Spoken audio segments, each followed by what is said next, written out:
The newspapers are sort of delighted to be able to report that Sadiq Khan has defied Sir Keir Starmer in calling for an Israeli ceasefire. I don't see it particularly as an act of disobedience. I see it as an act of humanity.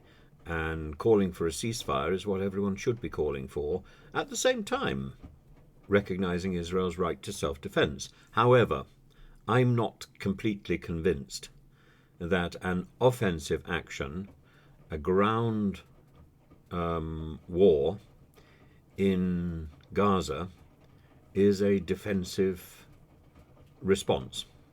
I think it's an offensive response. The Jewish leaders in the UK, particularly the British Board of Deputies, the Jewish Leadership Council, have complained about the requests for Israel to down weapons. I think they're wrong. I think the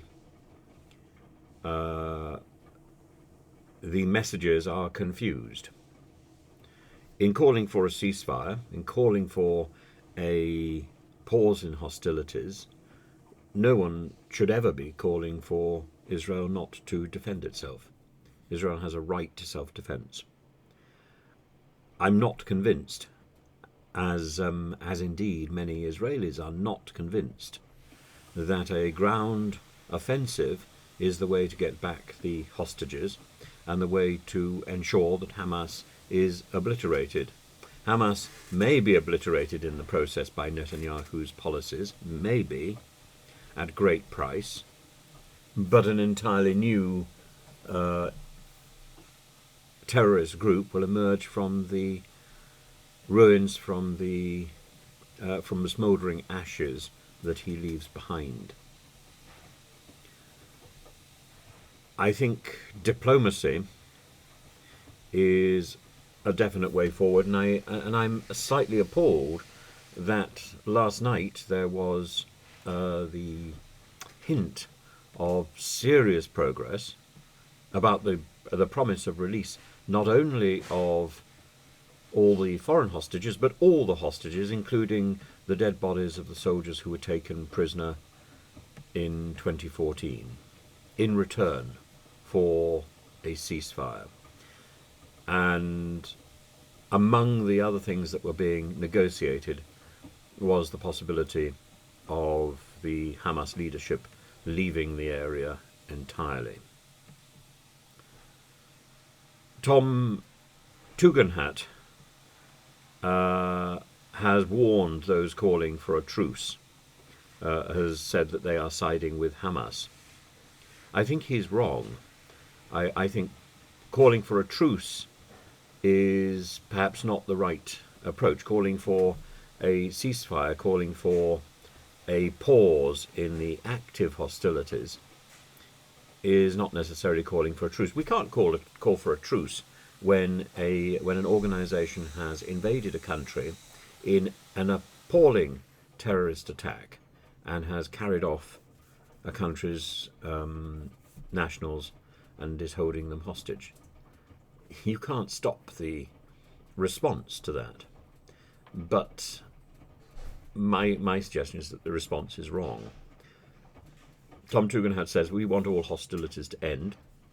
We all want peace in Gaza. We all want peace in Israel. We also know that in the long term, any ceasefire will be one-sided. That's also true. Israel might lay down their weapons. Hamas won't. Hamas will continue trying to murder Israeli citizens. Now, I think it's worth pointing out that Palestinians living in Gaza, particularly Palestinians who may be gay, are threatened by the Hamas regime. It's simply not true that the Hamas regime is a moderate regime and doesn't enforce its religious intolerance. It does.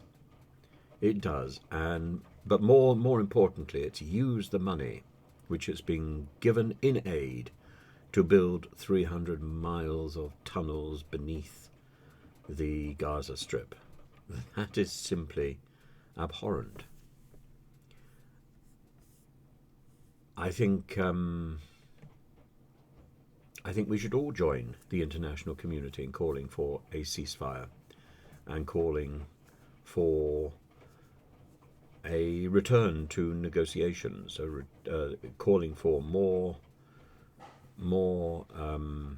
power to be given to the Qatari intervention.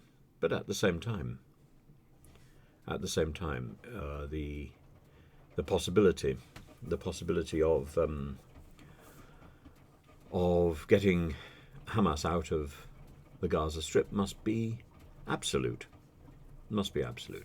It cannot be taken off the table.